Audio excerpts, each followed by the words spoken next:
There are tons of tanks that are insane at doing everything within the game, but today we are going to look at how you can develop your skills and learn a ton from 3 really good replays showcased in some of the more limiting tanks that aren't just able to press W and win. And so the first replay that I have for you today is where I managed to pull off a pretty decent win in one of the vehicles that is probably not your most overpowered one, and that is of course playing in the T-28, which is of course the tier 8 tank destroyer from the American line that prides itself on having armor and doesn't really have that much armor, and it also doesn't get a turret, which is one of the biggest limiting factors for this tank's performance within the game. So we're going to see how you can play this tank as well as some of the others that we have lined up, so stay tuned because this one is going to be a really interesting one to see how you can pull off results like we're going to see. So the first thing that I do is pull up to the corner on G5, having used HE to knock down the door on the opposite side to see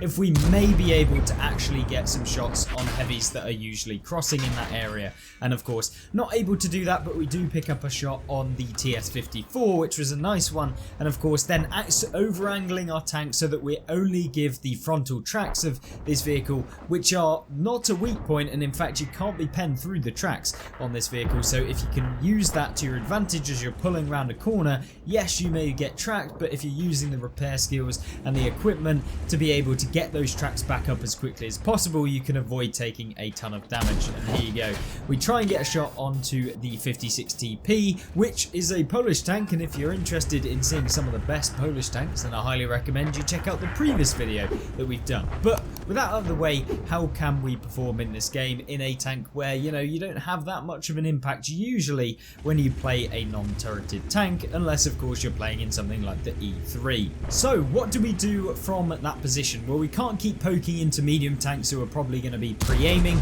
We don't have a turret, so it would be unwise for us to keep poking around that corner and potentially taking damage, at which point they'll have pulled back around the corner and we don't have that aim time and the accuracy and the length of time required to fully aim and be able to get shots. But what we do have is the ability to reposition, and hopefully we can use that to our advantage to pull off some wins. Now we take one from a Super Pershing, which I wasn't expecting, but it's absolutely fine because he is in a location which we can deal with given the fact we've moved to this location, because you can get side shots on them, and if they try and push your tanks in G3 and 4, then you can get damage on the Super Pershing. So hopefully we can use that later on, but we really need to start dealing with some of these tanks like the 56TP and the FV4202 if possible.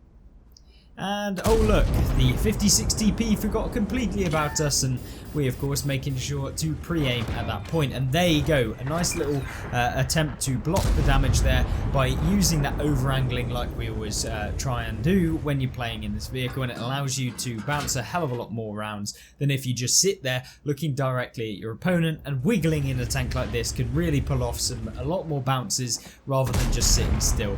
We go for the track of the 56TP since I don't really have any other shots, and it's something where maybe we can get some assistance damage, and we do. So you can always add to your game when you're in a tank that isn't particularly that versatile by trying to go for tracks and keeping people locked in place. Now I know that the Super Pershing is causing a problem for our teammates on the corner, so what better way to try and take him out than to pull out and get some damage on him. I'm not too worried about the 56TP, and if we don't deal with the Super Pershing, we are going to be in a little bit of a pickle.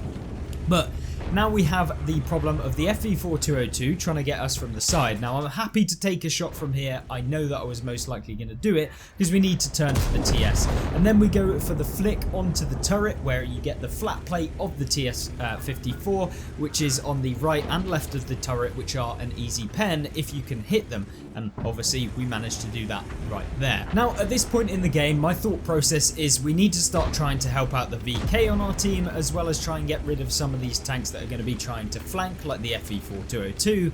And of course if we can finish off the 56TP, we can turn around and try and deal with that Iron Arnie, provided our teammates don't get taken out too quickly. So instead we go for this 56TP, get him out the way because he can get side shots or rear shots into us. Can we get him? And I make a misplay there by trying to auto aim. If we'd actually used free aim, we would have probably been able to take this guy out, but don't worry, because the 56TP, not realizing, decides to pull outside on in front of us, and we managed to hit him right there. But there is this FV4202, and he is going to play an annoyance within this game because although the tank is, you know, fairly mediocre, it's not the best vehicle in the game for sure, and the player playing it was actually an okay player, so, you know, there's something to be said for that.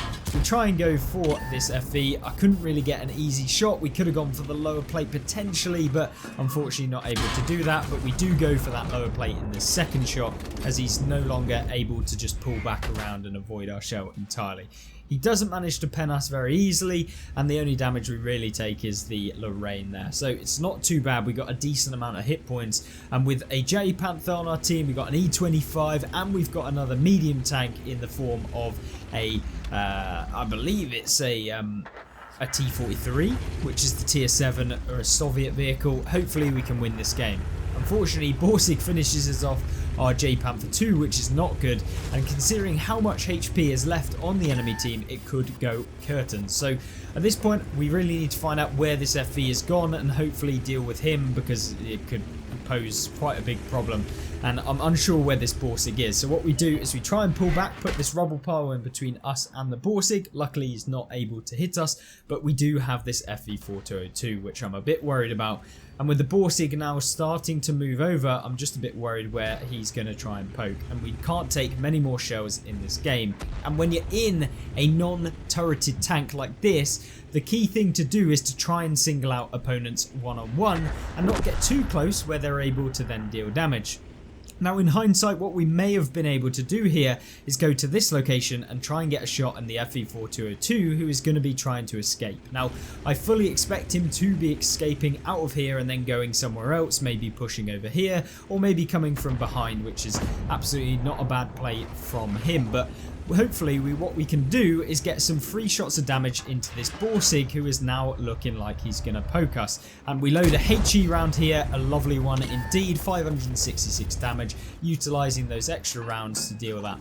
But unfortunately not able to get an easy shot into the Borsig there, only at the very end when he tries to turn out. But with the Borsig still left alive and our teammate in the T-43 on low hit points, I need to get rid of this Borsig quick and hopefully not take a shot in return. So what we do is we push towards him. Artillery is both on my left, so this is something we really need to do quickly. So that's exactly what we're going for. We find the turret of the Borsig there, finish him off, but unfortunately our T-43 is on a one shot for the FV, and we do have a decent amount of hit points left, but it is not a great position to be in when you've got two arties that can bear down on you, causing a stun, which is going to lock you into place and make you horrible to try and turn. And then you've got a fairly fast medium tank who can come up from the side, and maybe we'll see that in just a second. But in doing so, I find out where the M12 is. We try and go for a shot onto the FV. Unfortunately there's a dead wreck in our way, so we couldn't get one into him, but I'm very conscious that this FV is most likely going to try and come back for us. Although, you know, he could go for artillery, he actually could potentially come back and try and bait us into thinking that he's not going to come back. So we go for this M12. We need to get at least one of them out, because you never know, if we get tracked in place by the FV, maybe one of these artillery just comes in to try and take us out. Now when you're in a non-turreted tank, you have to be careful. At this point I know that the M12 is going to come from behind, so what do? Well, we turn, we try and get out of the way, and indeed the M12 then bounces off the front using HE, which is or AP it must have been. So luckily no damage taken there, but we finish off that pesky M12, leaving only the Lorraine on the enemy team.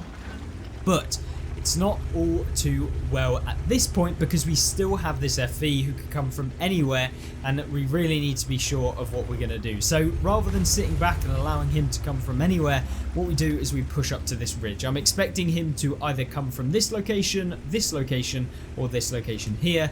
I would be very surprised if he came all the way around from behind, and luckily he actually comes from the front. So what do? We crash into him. We want to try and put some space between us to allow us a little bit of movement, but he does manage to go for the tracks, and with the arty stunning us, it's not ideal. So this is where not having a turret absolutely sucks, because there's not a lot we can do. We're never going to be able to reverse up to this building to avoid taking any damage. The FV's not an absolute bot because he's got 2 marks, or at least maybe he is, but at this point I'm trying to cause as much of a nuisance to the FV since he's in a bit of a pain in the backside.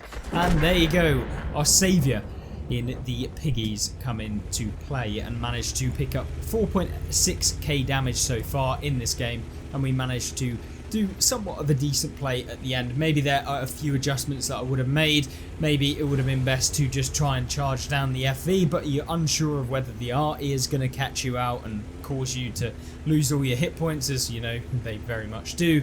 But we're still alive, we're still ready to go, and luckily our artillery piece has a brain.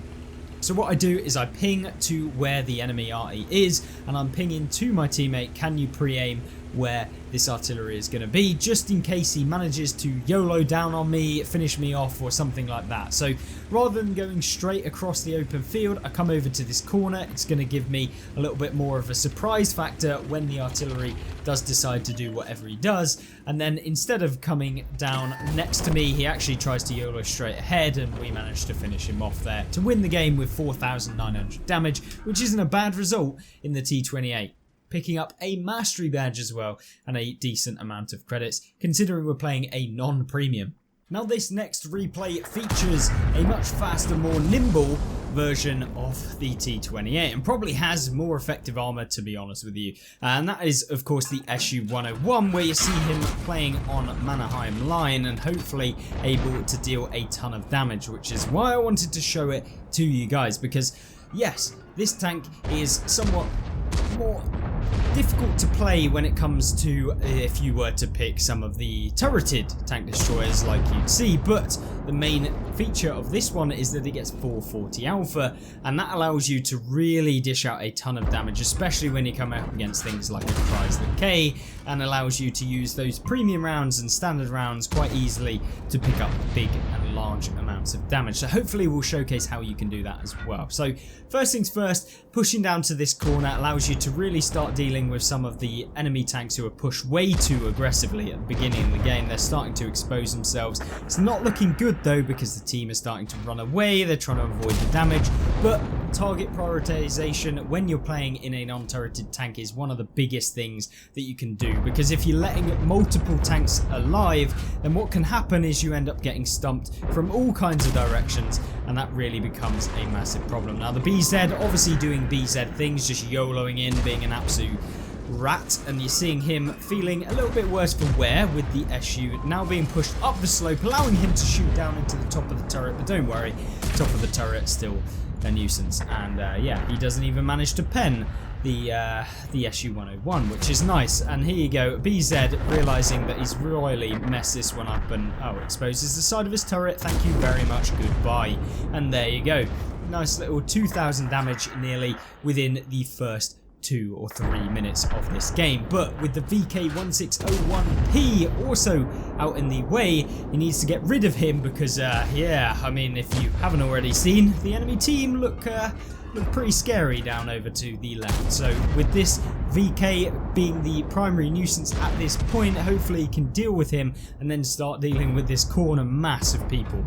And at this point, hopefully then, his teammates who are right near him over here can start pushing down and trying to flank all of these enemy team who are pushing up. Now the IS-6 being the IS-6, deciding that he's just gonna, yep, be a very, very helpful teammate in coming and pushing him outside onto everyone and stopping him from being able to hit anyone. But he does put a nice little round into the SMV. They are now in a bit of a choke point where essentially they all have to be caused by just one tank being in the way, which is good. And now he can start to farm up the enemy tanks, and because he has that high alpha, he's able to escape by finishing off the enemy SU-101. And there you go, a brilliant exit to a pretty horrible position to be in when you're in a non-turreted tank. So as soon as you see that sort of thing, you should be thinking, how can I get out with the taking as least damage as possible? And he manages to do that pretty well. Now this position here can be pretty good, because what you can do is, as they have to poke up, they don't usually get easy shots into you, and they also expose themselves to all of your TDs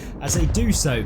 And so what he's able to do is just get side shots and use his high penetration rounds to just go straight through a lot of these vehicles and also just slowly backing it up every time he fires as the enemy team expose more and more of themselves, and this allows his teammates to get even more shots onto these opponents, and he can just start making plays up against the enemy team who overpeak way too much. And really pushing on the enemy team from this location is not a good idea, and if I was the enemy team I would start to be thinking about coming around from the other side, right directly in front over here, where you can be a lot more of a nuisance, and of course you avoid all of the shots that you're taking as you're cresting this ridge, and that's why the enemy team have lost so much hit points in a game where they just steamrolled on this corner. Now the reason I wanted to show this was how much a difference that these tanks can make if you play them correctly. Obviously just targeting the right tanks in the game are going to give you the biggest results, and if he just turned around and started dealing with various different tanks, not focusing down certain vehicles, he certainly wouldn't have been able to do what he's done here. And just some brilliant accuracy, aiming time, and just making sure that the right targets are the ones to be taken out allows him to have a 20,000 WN8 game and picks up over 6,000 damage in the SU 101, which is a very, very good result, and of course one of the best that we've seen on the server at this current moment in time for this update, and hopefully was a little bit of a showcase of, you know, you don't have to play the BZ176 all the time to have games where you troll the enemy team. We are going to kick off the final game with a bang, and of course we are looking at the Foch B, the tier 10 French tank destroyer that has probably more inflexibility than the ones that we've seen before, mainly because of the fact that not only does this tank not get a turret, but it also doesn't get a single shot gun. Now that is both an advantage and a disadvantage, and it's mainly because of the fact that of course when you have fired all of your shells, like right now, you are a sitting duck and opponents can really start tearing through you. So this is a good example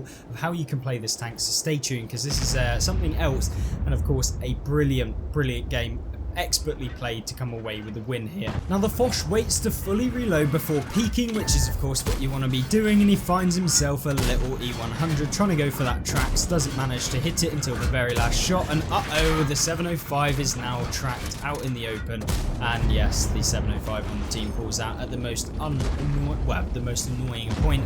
Not that it's his fault, he didn't know that Foch was going to be there, but unfortunately not able to get off a full round of clips. But rather than trying to do anything, rather than making the mistake of trying to poke when you're reloading, which I mean is one of the simplest things that you can do in World of Tanks, don't poke when you can't shoot, and of course that limits you to actually being able to take any damage if of course you're not actually poking, unless opponents try to poke you or come around to try and deal damage to you, which is what happens in tanks like this. But unfortunately the IS-4 doesn't quite realise that he's not fighting a normal tank here, and yes, a nice few shots into the IS-4 from the side, very nice one. And of course in tanks like this you need to really focus on getting the tracks of the opponents, because if you don't, what you'll find is they'll start advancing slowly towards you, and when you don't have a turret you will be getting taken out very quickly. So if you are a player playing in a non-turreted tank,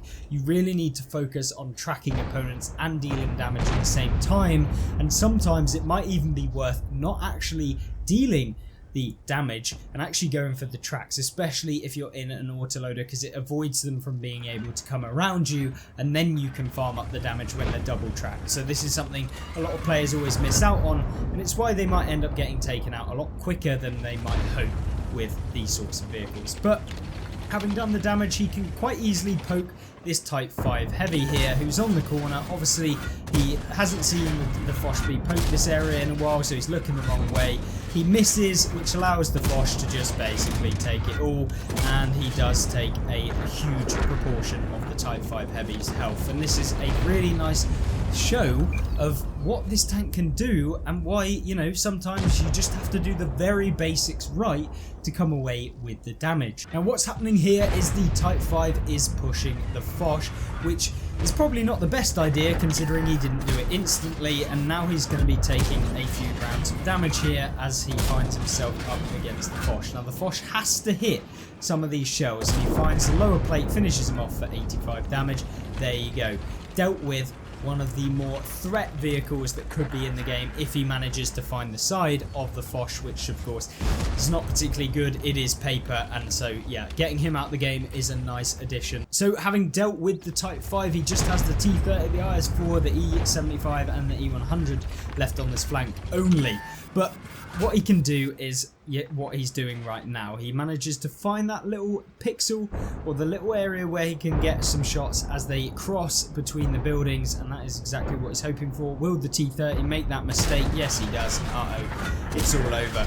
And that quick little precision there allows him to finish off some of these tanks, and yet again manages to hit the E100 as he pokes back. Can he land this shot? Not quite. E100 doesn't look like he's a complete fool, but he does try and side scrape out, which is not a bad idea, but doesn't manage to get the shot. He does unload all of them just in case he can pen, but it's not the worst case in the world. Now, he's waited for his full reload and then decided to go in, because it's that time of the game where you can start racking up a ton of damage, and when you've preserved your hit points like the Foch has done here, he can take a few hits and be able to then go in and you know, farm up some of these opponents. Now, he does go for the auto aim here, probably not the best idea, but it doesn't matter because he can place a few rounds into the E75, and there you go, bye bye Mr. E75, he is gone. And with 10,900 damage on the stats, it's a very, very good game indeed in this vehicle, but there is still some left to do. There's a T62A on a decent chunk of hit points when he was last spotted, or within the last